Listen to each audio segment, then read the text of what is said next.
Getting all the ribbons on Shiny Keldeo from Pokemon Home. Firstly, we need to complete the Galar, Isle of Armor and Crown Tundra Pokedexes to acquire Shiny Keldeo. This is the first time it has been made available. All the Pokemon must be native to Pokemon Sword and Shield, otherwise it will not register as a completed Pokedex entry. Pokemon from other games will not count.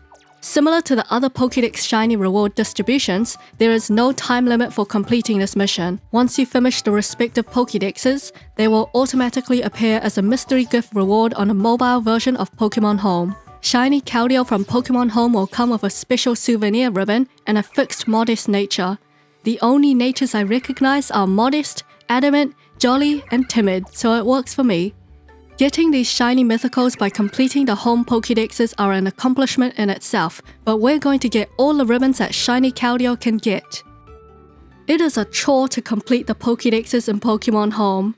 The main thing that makes it so time-consuming is that the Pokemon has to originate from the same game as the Pokedex that you're completing. For example, I already have a Skorupi from Legends Arceus and a Skorupi from Pokemon BDSP. Now I need another Skorupi just because it wasn't natively caught from Pokemon Sword and Shield. I'm getting a lot of duplicates for Pokemon that I already have. The easiest and fastest way to complete these Pokedex entries is to breed Pokemon that you already have, and if they have an evolution or two, breed another one to evolve it. It's a grind fest, I tell you man. Most of the experience to complete the home Pokedexes is just repeatedly hatching eggs. In Gen 8, there are a couple Pokemon that have to hold an incense to produce specific baby Pokemon. Once you hatch the eggs, then you're just grinding to level them up against wild Pokemon or using EXP candies to speed up the grind. The Global Trade System, GTS from Pokemon Home, can help complete Dex entries, but the only caveat is that you can't specify which game the Pokemon originates from. The GTS did help me complete a few more annoying entries like Persica and Galarian Confagrigus, but I did receive a few Pokemon from Pokemon Go or some other game.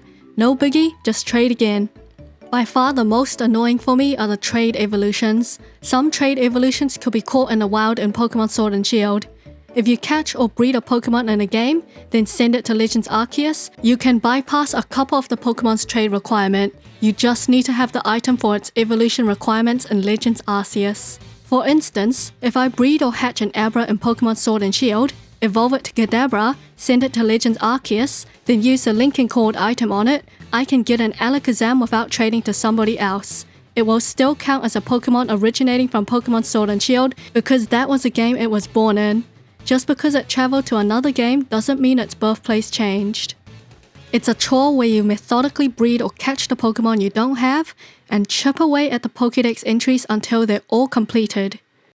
Let's finally start our ribbon quest with Shiny Keldeo. First ribbon we go for is the Effort Ribbon. There's a cheaper pharmacist in Blueberry Academy. Even the school store is selling performance-boosting drugs. Gotta use a student discount while we can. Using vitamins is by far the fastest way I know to get maximum effort values. Since Keldeo has a modest nature, I'm maxing out its special attack and speed for convenience and efficiency. Once we max out the effort values, we just have to go to the NPC that gives out the effort ribbon. We can also make Keldeo learn the move Secret Sword to change it from its ordinary form to its resolute form. Next up is a Paldean Champion Ribbon. Our team will consist of the Robots of Justice to help carry Keldeo. We fought against another gauntlet of 4 trainers, with Geeta as the final trainer we need to battle this run. Her final team has her ace Pokemon Glomora at the front and King Gambit at the end with Flying type Terra. Keldeo brings Geeta's King Gambit down, and we receive the Paldean Champion Ribbon. Speaking of Champion Ribbons, we have the Galar Champion Ribbon to acquire. We'll be sending Keldeo solo to win the Champion Cup. First challenger is against Gym Challenger Dune, who gets a floor wiped before him. Oh no, not this wanker. This bloke Hop is gonna get beat in a jiffy. That's right, I'ma kick your bloody ass until it gets hemorrhoids. I actually prefer Hop over Leon. Hop grows on you, and Leon has horrible fashion. Our final battle is up against Bede, the fairy not psychic type specialist.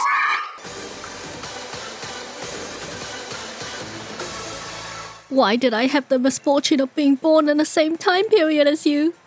Check it out, it's a Galar Hall of Fame. Yeah, pan forwards. Pan to the left. Pan upwards. Pan sideways. Pan sideways but further back. Pan to the left. Pan from the back to the right.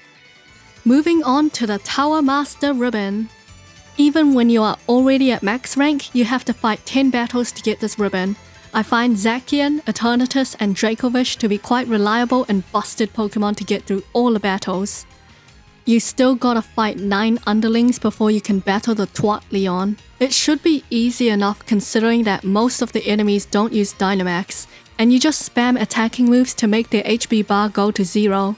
Leon's a bit of a nutter if you ask me. Finally we can get Keldeo to solo this bloke. We're gonna Dynamax Keldeo to make Leon disown Mr. Rhyme, the mute mime. We used the tap dancing clown to set up rainy weather to boost our next attack. Leon almost always sends out Charizard second, and he'll always Gigantamax it. See, what did I tell you? I have no love for Charizard. It can appeal to other people, it just doesn't appeal to me. That's okay. Oi! Charizard's a muppet. Keldeo has enough HP to finish off all of Leon's Pokemon. Keldeo uses Max Geyser. Goodbye, you tosser of a lizard. Who's coming out last, Leon? Whatever chapel palaver it is, Keldeo can beat it. The sucker play bunny, eh? All we need is one Max Geyser to defeat Cinderace, and Keldeo has 1v3 to Leon in the battle tower. We got the 2 ribbons we need from Sword and Shield on Shiny Keldeo. We're going to stay in Pokemon Scarlet and Violet now and grab Keldeo the Best Friends ribbon. Lots of picnics, washing Keldeo in the picnic multiple times, feeding Keldeo some gripper berries to increase its friendship faster, and more washing Keldeo in the picnic. After we get Keldeo to 5 hearts, we take a trip to Cascarafa to find the NPC that gives out the Best Friends ribbon. That brings us to 6 ribbons thus far. This is My Little Pony Keldeo. It is very handsome. So handsome is it that I will take a snapshot of this occasion. Time to grab the marks that you can earn now. The cheapest food items for the Gourmand Mark in Pokemon Scarlet and Violet are the homemade umeboshi and treasure eatery, the shaved ice and Kitakami, and the candy apples also in Kitakami. They all cost like $5. We're going to take Keldeo to see the night festivals in Kitakami while eating lots of candy apples and shaved ice as dessert. Every time you consume a food item with your Pokemon, there is a 3% chance of obtaining the Gourmand Mark. So what happens is that you just continuously buy and consume food until you get the mark. Item Finder Mark is another luck-based achievement where you send out your Pokemon in Let's Go mode to pick up items from the ground. Well, not just the ground, you can pick up items from bodies of water too. Keldeo is actually Jesus. It's one of those Pokemon that can walk on water. With these marks, it's all RNG. You just have to periodically check the Pokemon's details to see if it's gotten the mark yet. I personally find the Savannah biome in a terrarium to be the best place to get lots of items. Only thing is, you need the Indigo Disc DLC to access it. Paradise Barrens in Kitakami is also a good place to collect lots of items, although it is likewise a DLC area. Sometimes a Pokemon just takes ages to get the marks, and it makes you want to commit seppuku. If the DLC areas get exhausted, then I head to Area 0 in the base game. Eventually, hopefully sooner rather than later, you will get the marks. Do I have to explain what the partner mark is every time I make a ribbon video? You need high friendship and there'll be a 1% chance that your Pokemon will acquire this mark every 10,000 steps. Look, even Keldeo is preemptively doing circles, it knows what's up. The most optimal way to get the partner mark is to rubber band your Joy-Cons while riding your bicycle in circles. That way, you can meet the 10,000 steps requirement faster, and if you don't get that partner mark that time, you can do another 10,000 steps for another 1% chance to get the partner mark. And if that fails, you just do another 10,000 steps for another lottery ticket. Obviously, the partner mark isn't designed for people to intentionally get. It's supposed to be something you get randomly on a Pokemon in your team after traveling a lot of it.